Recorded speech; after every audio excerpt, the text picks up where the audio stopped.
सभे मगहिया भाई बहन के भुलेटन काका के राम राम आथिन। मगहिया खबर में सुनथिन देश दुनिया के खबर।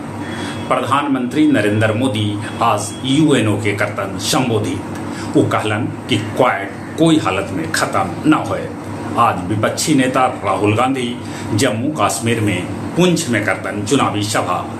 मगध मागधी नागरिक संघ कोलकाता अपन 15वां राष्ट्रीय अधिवेशन मनौलक, जकरा में मगध के साथे साथे कोलकाता के मगहिया भाई बहन जुटलन। जीएसटी में हो सका है सुधार।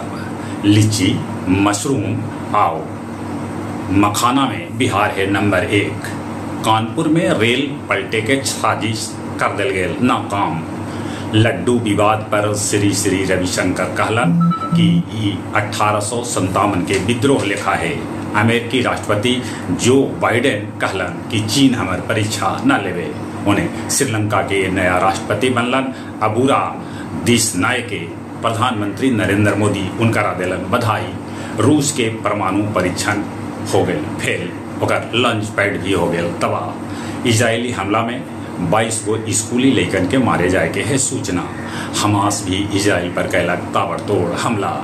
गया जी के पितरपक्ष मेला में रोजे जुट रहलन है बड़ी संख्या में पिंडदानी।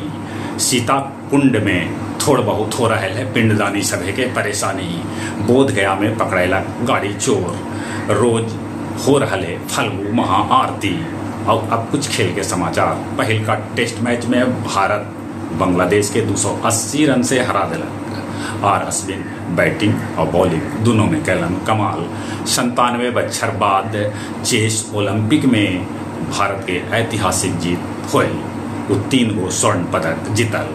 ऑस्ट्रेलिया दूसर का वनडे में इंग्लैंड के हरा दिलक। उन्हें मौसम विभाग सूचना दिलका है कि बिहार के 12 जिला में बाढ़ से अभी राहत के कोई उम्मीद न है।